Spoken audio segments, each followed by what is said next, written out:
Bonjour à tous, bienvenue sur la chaîne Technologie Boulangerie. On se retrouve aujourd'hui pour une nouvelle vidéo de cours. On va parler des documents d'organisation, première partie. Donc aujourd'hui, on va faire la, la partie calcul et choix trouver la température de l'eau de coulage, le choix des pétrissages. Donc l'objectif de ce cours, c'est de compléter la fameuse fiche technique. Cette fiche technique, elle vous est remise lors de la pratique. Donc vous avez une épreuve de 7 heures, mais vous avez 30 minutes d'écrit et 6h30 ensuite de pratique. Durant ces 30 minutes d'écrit, vous allez du coup compléter ces fameuses fiches techniques. Aujourd'hui, on va parler que de la première fiche technique qui comprend, comme je l'ai dit tout à l'heure, la partie calcul soit de tradition ou pain courant, le choix du pétrin, du type de pétrissage et faire le calcul de la température de l'eau de coulage. Je vais vous présenter un petit peu les fiches techniques. Donc, le sujet est composé de plusieurs pages et à la fin du sujet, il y a 2 pages qui sont à rendre au jury. Généralement, le jury il fait des photocopies, il vous rend les photocopies, il garde l'original parce qu'il note l'original et vous, ça vous permet de faire votre épreuve pratique avec les photocopies. Donc, la première, le document 1, c'est-à-dire la première page, hein, c'est la fiche technique ici pour le pain de tradition française. Ça aurait pu être pour le pain courant, mais là c'est un sujet de tradi. Où il y a un petit rappel de la commande, donc les baguettes à 350 dont 2 épis. Donc ça veut bien dire que c'est 6 baguettes plus 2 épis, hein, c'est pas 8 plus 2. 4 parlons à 550 grammes, 5 pièces pesées à 350, 3 formes différentes, 12 petits pains à 80, 3 formes différentes au choix du candidat. Donc là en fait ce qu'on vous demande, c'est de trouver la quantité ici à mettre en œuvre. Donc la quantité de farine, de sel, d'eau, de PF, tout ça, qu'il faut pour faire 8 baguettes, 4 pains, enfin voilà, la totalité. Donc pour ça, il vous faut le cahier de recettes. Votre cahier de recettes, il est autorisé avec les procédés de fabrication. Tout ce qui est photo, schéma, organigramme, tout ça, c'est interdit. Vous mettez votre recette sur 1 kilo ici, vos ingrédients, vous faites votre calcul pour trouver le coef, vous mettez la quantité à mettre en œuvre. Alors on va voir ce fameux calcul, hein. Parce qu'une fois que vous avez ça, vous pouvez lancer votre tradi en fait. Sur le bas de la page, on a le choix du pétrin, spirale, oblique, bras plongeant. On a la méthode de pétrissage à choisir, lent, amélioré, intensif. La durée de pétrissage à marquer en première vitesse, en deuxième vitesse. Et le calcul de l'eau de coulage. Donc pour calculer de l'eau de coulage, on vous donne la température du labo et la température de la farine, hein. Dans votre cahier de recettes, vous recherchez la température de base par rapport au pétrin que vous avez pris et à la méthode de pétrissage, hein, c'est pas les mêmes. Et vous faites le calcul qu'on verra plus tard pour trouver l'eau. Alors, les températures de base, normalement, selon les centres où vous êtes, hein, vous les connaissez par rapport à vos pétrins. Pour les candidats libres, c'est un petit peu plus compliqué parce qu'en fait, la température de base, elle évolue selon le type de pétrin, selon comment un pétrin va chauffer la pâte, hein. C'est pas égal, hein, tous les pétrins ne chauffent pas pareil. Plus un pétrin tourne vite, plus un pétrin frotte la pâte, plus il va chauffer cette pâte. Et donc, plus potentiellement, la pâte, elle peut chauffer. Donc, il faut faire attention à nos températures. Ce que je peux conseiller un petit peu sur, donc là, plus pour du candidat libre, notamment sur la tradition, ce que moi je trouve très intéressant, hein, que je fais assez facilement, c'est de partir sur, peu importe le pétrin, hein, celui qu'on me donne, mais de partir sur du lent. Parce que le lent, c'est ce qui va chauffer le moins la pâte et c'est aussi, je trouve, plus facile à gérer un pétrissage lent que un pétrissage, par exemple, amélioré qui marche très bien. Je veux dire, il n'y a pas de souci, mais quand on ne connaît pas le pétrin, qu'on ne sait pas l'intensité que peut avoir la deuxième vitesse, je trouve ça assez intéressant parce que, surtout que les farines d'aujourd'hui, à l'heure actuelle, elles n'ont pas besoin de gros pétrissage, hein. Ça marche très bien sur des pétrissages lents. Beaucoup d'entreprises sur la tradition, je parle vraiment de la trad, hein, je ne parle pas du pain courant, mais travaillent sur du lent. Et en fait, on va laisser pas mal de pointage et donner du rabat pour finir le pétrissage, hein. Ça va finir le pétrissage. Et ce qui veut dire que je vais pouvoir en fait faire mes croissants, faire tout le reste de ma production sans trop me poser de questions sur la fermentation de ma tradition. Et plus je vais laisser de pointage, et ben moins je laisserai d'après. Donc ça veut dire qu'après j'irai rapidement au four. Donc je vais pas être embêté de laisser 1 heure et demie d'après. Non. Si par exemple ma tradi elle a eu 2 heures et demie de pointage, une demi-heure après le façonnage, je suis au four et ça marche vraiment bien. On a des beaux produits, on a des produits qui ont des goûts prononcés, c'est vraiment quelque chose d'intéressant. Et vraiment, ça simplifie, je trouve, la température de base parce que on peut prendre des températures. Alors c'est pareil, c'est selon le pétrin, ça chauffe pas pareil, mais entre 65 et 68. Alors s'il fait un peu chaud, vous partez sur du 65 et ça va aller assez facilement. Le calcul. Donc, c'est la première étape, hein, trouver la quantité de farine nécessaire pour ici du coup le pain de tradition. Donc, qu'est-ce que je vais faire? Je vais multiplier le poids de chaque produit par leur nombre. Donc, exemple ici, on est d'accord, j'ai 8 baguettes à 350 grammes, donc je fais 8 fois 350, ce qui me fait 2800 grammes. Je fais 4 pains longs fois 550, ça me fait 2800 grammes.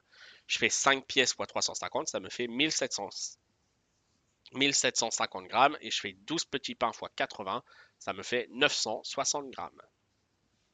Une fois que j'ai trouvé tous mes totaux là, hein, je sais que pour 8 baguettes, il me faut 2800 grammes, pour 4 pains, voilà, pour 5 pièces, ainsi de suite. Je vais additionner tous les résultats que j'ai trouvés pour avoir la quantité totale de pâtes qu'il me faut pour faire toute la commande qui est ici.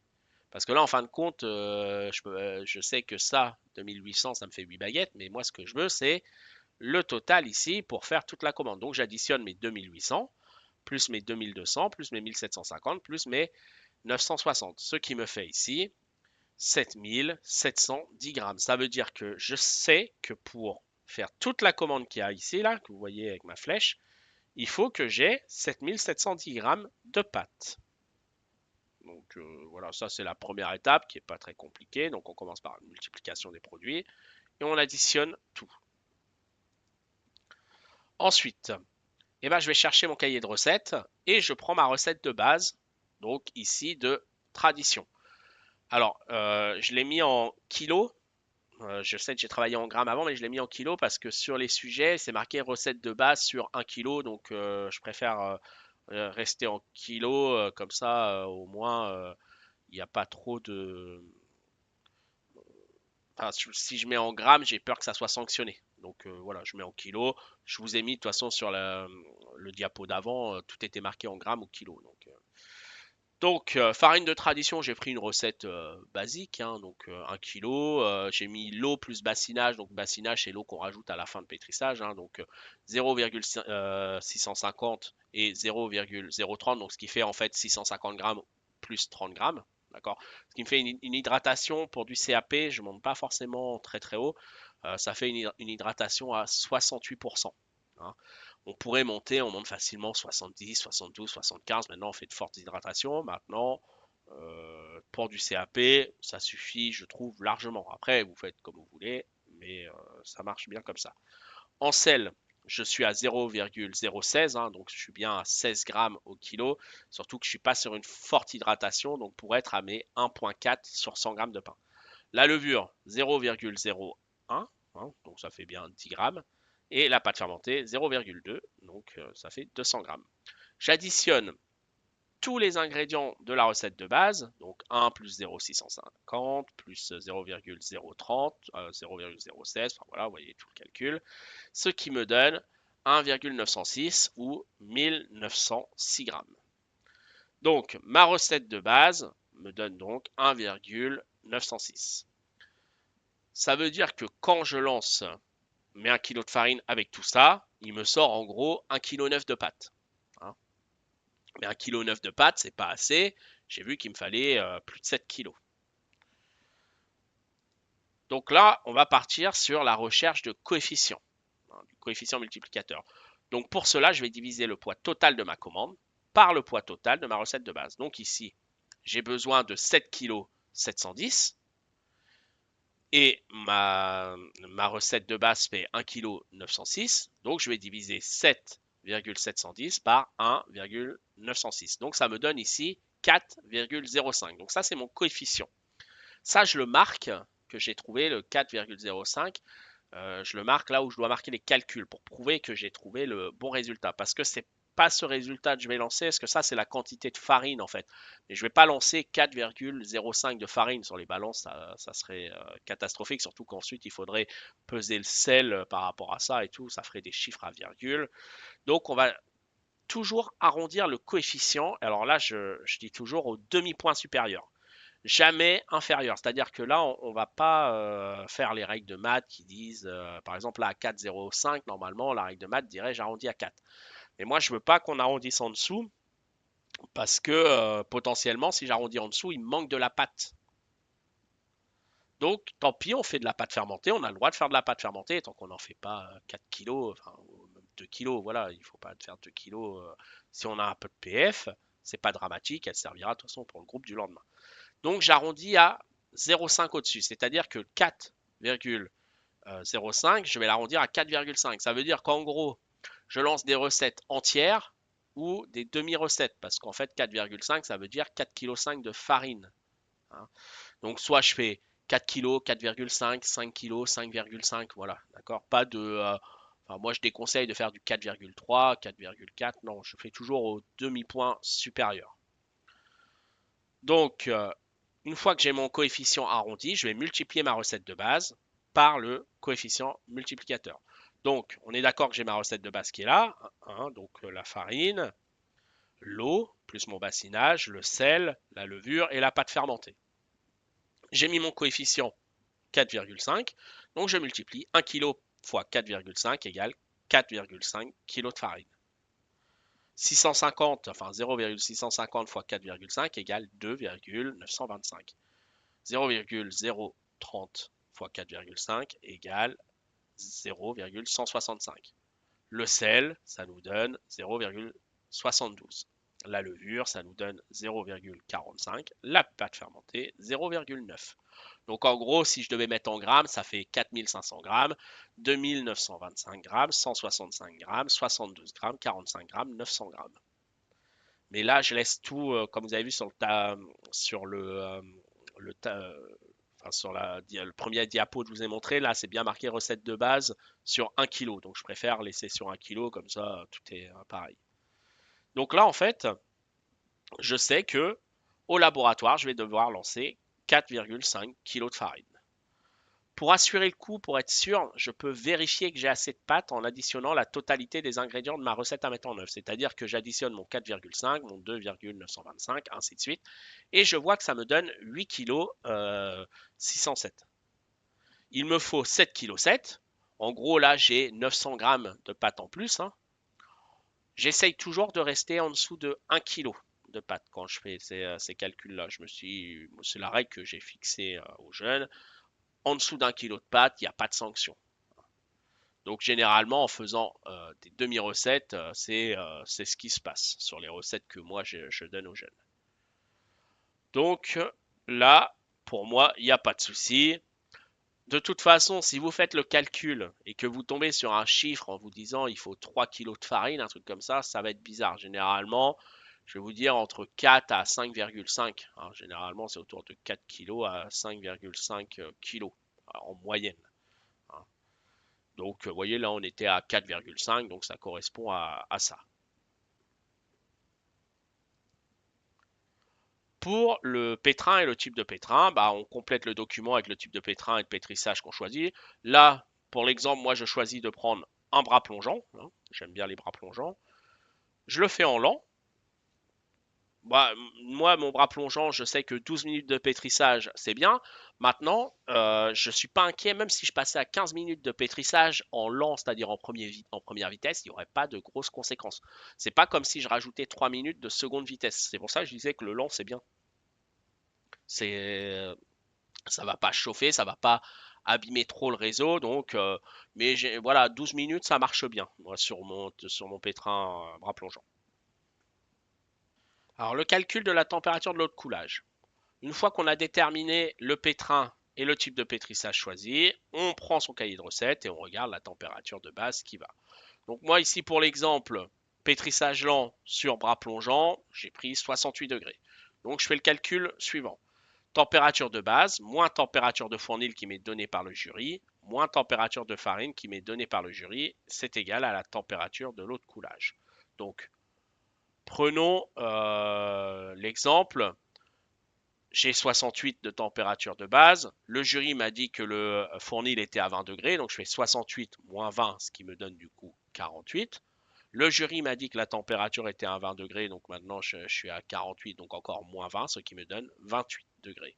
Alors certains préfèrent additionner les deux chiffres du milieu, c'est-à-dire qu'ils additionnent le fournil et la farine, donc ils font 20 plus 20, ce qui fait 40, et ils enlèvent ça à la température de base, 68 moins 40, ça fait 28, c'est exactement pareil, faites le calcul comme vous le sentez. Ce qu'il faut, c'est enlever à la température de base la température du fournil et la température du labo, enfin du fournil, pardon, et de la farine. Donc ça fait bien 68 moins 20 de labo, moins 20 de farine, ce qui me fait 28 degrés pour l'eau de coulage. Et donc je le marque ici, là, vous voyez en bas. Donc ça, c'est ce qu'on m'a donné. Et moi, je marque ma température de base. Et après mon calcul, je le marque ici. On va passer sur un exercice. Donc là, je vous demande tout simplement de calculer la recette à mettre en œuvre pour 10 baguettes de 350, 4 bâtards de 500, 6 pains longs de 550, 10 petits pains de 80. Donc, je vous laisse télécharger la feuille d'exercice dans la description. Faire l'exercice, donc vous mettez ici le coefficient arrondi, la recette à mettre en œuvre, tout simplement. Allez, on passe à la correction. Eh bien, 10 baguettes à 350, ça fait 3500. 4 bâtards à 500, ça fait 2000. 6 pains à 550, ça fait 3300. 10 petits pains à 80, ça fait 800. Donc ça fait 9600 divisé par 1906, puisque je vous rappelle que ça, c'est le poids total de ma pâte. Donc là, j'ai fait en grammes. Après, voilà, c'est à voir, hein. Mais je l'ai remarqué après en kilos, ça fait 5,03 que j'ai arrondi à 5,5. Ce qui me fait du coup 5,5 kg de farine à lancer. Donc je multiplie après 650 par 5,5, ça fait 3,575. Je fais 0,03, ça fait fois 5,5, ça fait 0,165. Et ainsi de suite. Donc 0,088 en sel, 0,055 en levure et 1,1 kg de pâte fermentée. Ce qui me fait ici ma commande du coup à lancer de 5,5 kg de farine pour avoir toute cette commande-là. Eh bien, normalement, je crois que c'est fini. Ah non, il y avait, pardon, j'avais oublié la température de coulage avec les indications dans le tableau. Donc là, j'ai donné une température de base pour qu'on ait tous la même chose, hein. Température de base, j'ai mis 60. Température de farine, 15. Température de laboratoire, 20. À vous de faire l'exercice. Trouver la température de l'eau. Je passe sur la correction. On fait bien 60 moins 15 moins 20, ce qui nous fait bien 25 degrés. Ça veut dire que là, je fais une eau à 25 degrés. Eh bien, c'est fini pour ce cours. J'espère que ça vous aura été utile. Merci de m'avoir écouté.